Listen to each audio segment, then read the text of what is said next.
আসসালামু আলাইকুম। আমি এখন আছি ঢাকা সিলেট হাইওয়ে শেরপুর বাজার পার হইছি।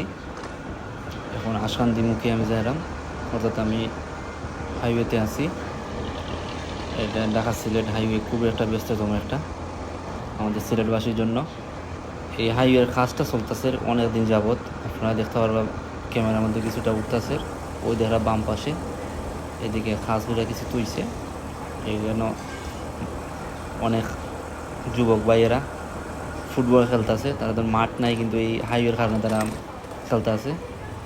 এই হাইওয়ের মধ্যে এই দেখা পুলিশই কেন পুলিশ বাইরে টাকা আটক করছে। আমি ভাবছিলাম আমার সিগন্যাল দিব, কিন্তু আমার সিগন্যাল দিছে না।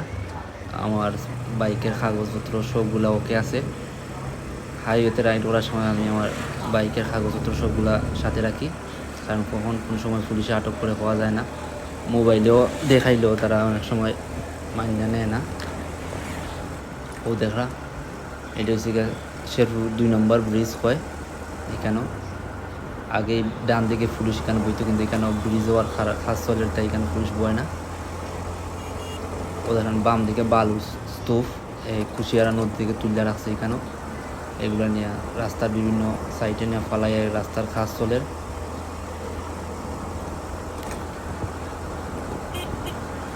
উদাহরণ বাসগুলো কীরকম চলে, এটা খুব একটা গুরুত্বপূর্ণ রাস্তা। 2020 সালে সম্ভবত এটা রাস্তা কাজ শুরু হয়েছিল, আর 26 সালেও শেষ হওয়ার কথা আছে, কিন্তু এখন পর্যন্ত শেষ হয়েছে না। 6 বছর লাগিয়েছে, আরও 5 বছরে শেষ হইব কিনা আমরা জানি না।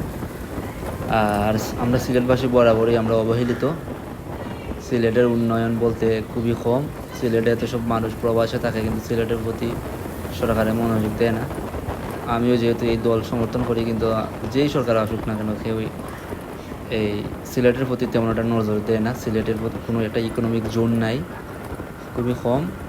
ইন্ডাস্ট্রিয়াল পার্ক কম। ও শেরপুর বাজার যেখানে আছে সেখানে নতুন একটা ইন্ডাস্ট্রিয়াল পার্ক গড়ে উঠছে। এইগুলা কাজ চলে, কিন্তু এগুলা কাজ মাত্র গড়ে উঠছে, কিছুটা কাজ শুরু হয়েছে। এখন পর্যন্ত কিছু শ্রমিক নিয়োগ হয়েছে ঠিক আছে, কিন্তু পুরোপুরি নিয়োগ হয়েছে না। এই দ্বারা সামনে একটা ব্রিজ আছে, ব্রিজের কাজ চলে। এটা 4 লেন 6 লেন হইব। 4 লেন হিসেবে হাইওয়ে 2 লেন 2 সাইডে, তারপর সার্ভিস লেন ছোটো ছোটো গাড়ি চলাচল লাগে। সামনে আছে সৈয়দপুর বাজার। এই আপনার বাম পাশে দেখা একটা পেট্রোল পাম্প আছে, এটা সৈয়দপুর বাজার। এটা হবিগঞ্জ জেলার অন্তর্ভুক্ত। আগে শেরপুরটা পড়ছে মৌলভীবাজার জেলা ধরে গেছে, আর এখন আছে আমি হবিগঞ্জ জেলার, তো আইয়া ঢুকে গেছি। এই দেখা বাম পাশ দিয়ে দাঁড়াম, কারণ হাইওয়ের কারণে উসনিস আগে বাম পাশে এখানে রিক্সা চলাচলে লাগিয়ে আছে। যখন হাইওয়ে হয়েছিল তখন দিছিল। এখানটা খুব ভালো মিল, রাস্তাটা আমাদের এখানে চালানি যায় সাইকেল বাইক, কিন্তু হাইওয়ের মধ্যে চালানি খুবই কষ্টকর। বাংলা এটা হচ্ছে সৈয়দপুর বাজার।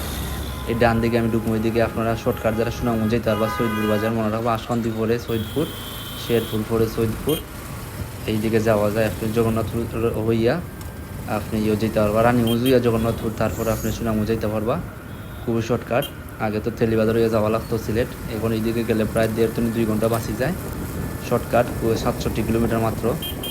ও দেখে আমি যাইলাম, সামনে একটা সৈয়দপুর মাদ্রাসা আছে, ফাজিল মাদ্রাসা। ও দেখা কিছুটা দেখা